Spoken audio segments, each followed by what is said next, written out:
So ever since my childhood dog passed away, I've been not so patiently, waiting for the perfect time to get another dog and open my life and my heart up to another one. We ended up getting 4, and yes, it's been absolute chaos. So before we get into this video, I just wanted to really stress the importance of doing your research before getting a dog of any kind.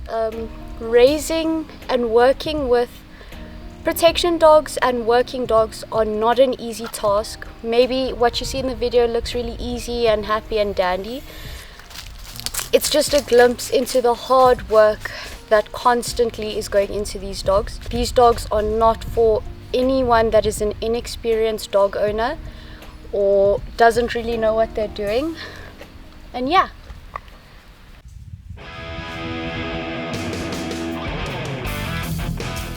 So this is Kavik. I don't even know where to begin with this oak. Kavik is my boyfriend Tyler's personal dog, and he's about 11 months old now. He's a Malinois Dutch Shepherd cross.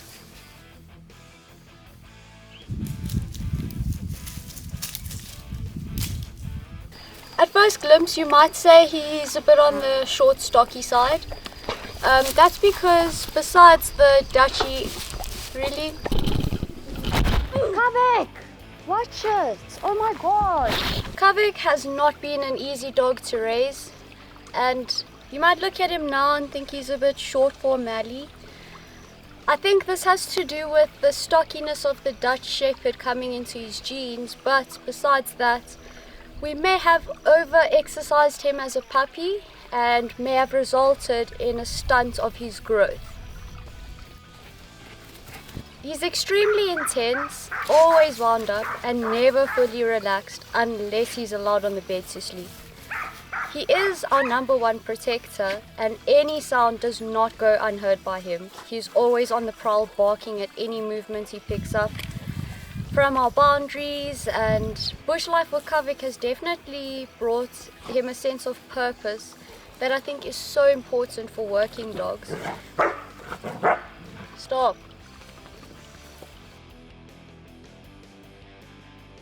They need a job, and for him, his job is protecting us, and he's our #1 point man, sticking with Tyler, and what a great job he does at that.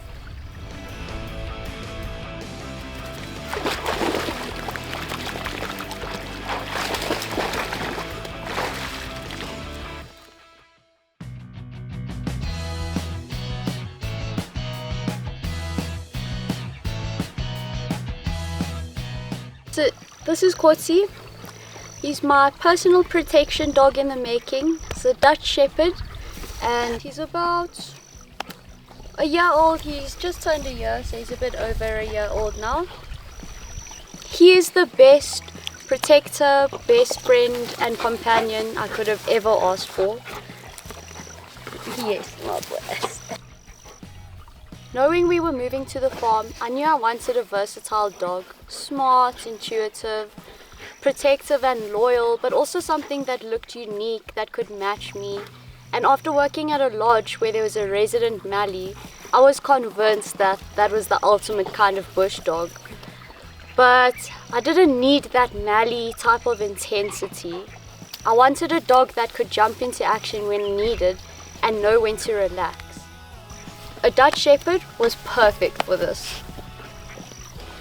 Kotsi has not been your normal Dutchie. He was the runt, and I ended up getting him from a backyard breeder, and after seeing the conditions, it actually turned into a puppy rescue more than anything. This meant he was a very insecure pup.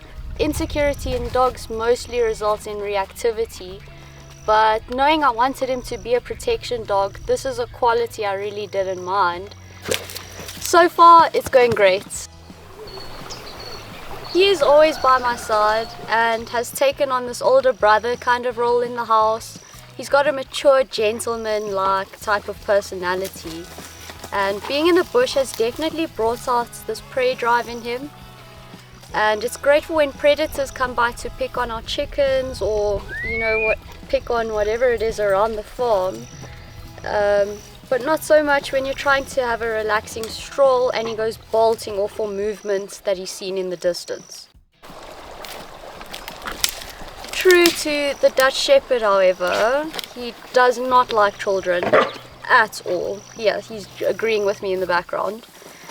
And strangers, especially men, he is always watching and waiting for a moment. What kind of moment? I have no idea, but he is always ready. He's our pack's best hunter and most level-headed dog.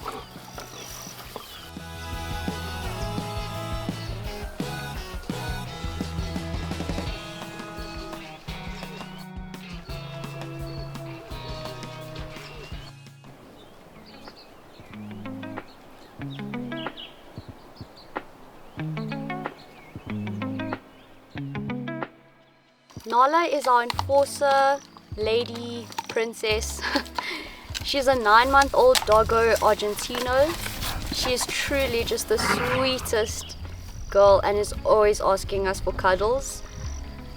These dogs are originating from a line of hunting dogs. We didn't really want them for hunting, but just that big dog factor and to capitalize on the protective instincts they already had. Our plan for them is to be the dogs that hold down the farm and its protections when we're away in the city or whatever it is. It's going interestingly.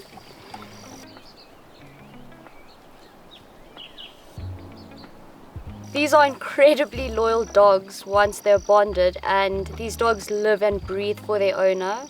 For Nala, this is Tyler. We picked 2 pups of their litter. Nala was his and Nati my pick. But Nati ended up bonding to Tyler, and so now they're both just his.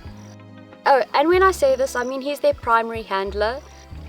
Dogs need a clear and reliable channel of communication in a household, and having multiple people managing a dog, achieving that isn't really going to be possible. So I work with Corti and Tyler has his 3 Chaos Musketeers. I picked the doggo as our farm dog for how robust they were as a breed, and just in general the intimidation factor that they have. And as a surprise to us, Nala actually struggles with bush life. The grass agitates and inflames her skin, sunlight on her unpigmented eyes are always a problem, and it's becoming an increasing issue as well. This is why you might find that some doggos actually have their eyelids tattooed. Nala is currently on veterinary treatment for her skin and eye problems, so hopefully we've seen an improvement in this. But these kinds of things are generally an issue we have to deal with when we're working with pedigree and purebred dogs.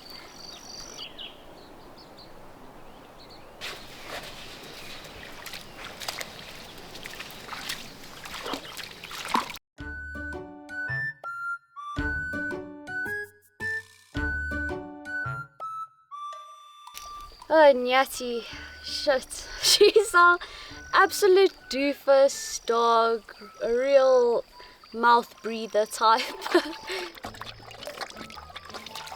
She's just an absolute unit of a female. She's Nala's sister, so she's also 9 months old, but she's definitely above the average female doggo Argentino. It will be very interesting to see how she grows up. She was pretty much the size of all of the males in her litter. And she really has that personality, just one of the boys. She's super boisterous and friendly. But she's great because she also, when it comes down to it, she has these strong and protective kind of instincts. And she's normally the leader of that when it comes to the 2 sisters, because they are quite codependent on each other. And Nala will generally, follow suit of what Nati is doing. Nati will definitely test you sometimes. If you tell her to do something, ask her to do something, she'll look at you like, are you serious? I'll do it if I feel like it. So they are quite independent-minded dogs. Sometimes, I wouldn't go as far as to say stubborn, but there are moments like that.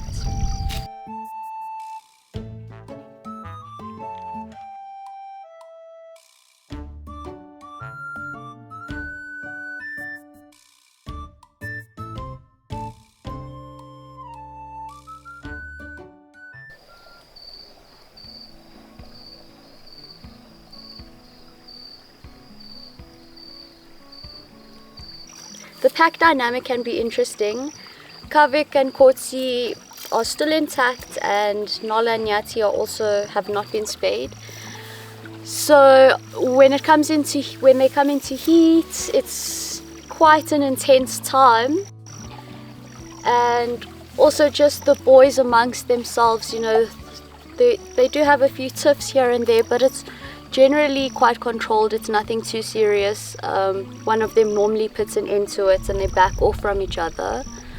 So if there's ever fights in the pack, it's never really too serious. It's normally one reprimanding the other, and it being well deserved too. So the issues that we have with the dogs are quite interesting. I mean, obviously we're on the farm in the bush, so things like other dogs pulling up to them or anything like that isn't really a problem.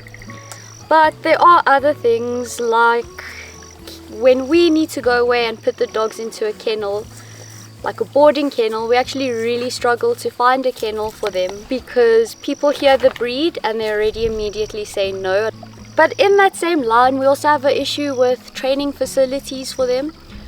So obviously, Kavik and Kotsi, they already have such a great foundation to be protection dogs, but me and Tyler don't really have the capabilities to teach that. So we've obviously reached out to a few places in South Africa that are training schools for dogs like that.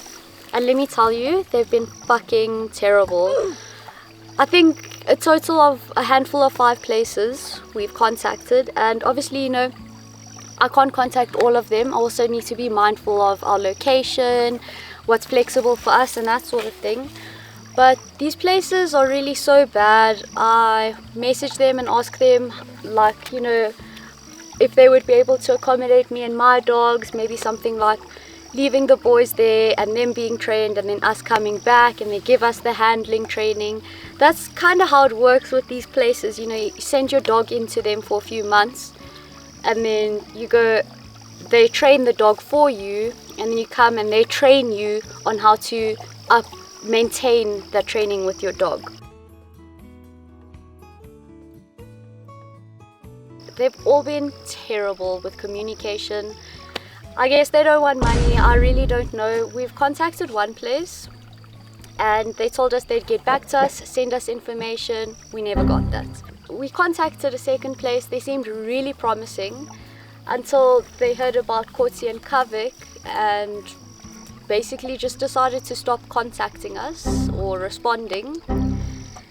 A third place that really told us that this is the person you can contact, this is where you can go to look at the courses we offer, yada yada. Didn't send us anything. Followed up with him, didn't send us anything. So, yeah. Another issue we have, of course, is when the girls come into heat, their heat cycle. Because we're all in one big house, obviously we have to keep such a close eye on Kavik and Kotsi. Kavik is a real fiend for Nati, so the boys cannot leave our side. It is a bit easy because, they love being by me and Tyler's, but it is quite difficult, their hormones are raging and all they want to do is fuck, so it's not easy. Something that was really difficult, and granted it was kind of our fault, was the fact that we had 4 puppies in one house at a time. And it's really, no one will recommend to you that you even have 2 puppies at a time. And it was really interesting one.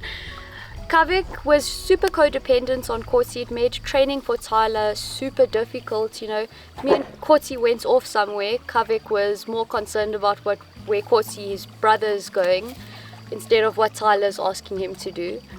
And we've really just had to do this in increments of, maybe taking them somewhere together and then splitting them up and getting them comfortable apart where they can still see each other. And then, just increasing it from there. And it's worked and it's great. And like the boys, they don't care about anything really. As long as they're with us, they're happy.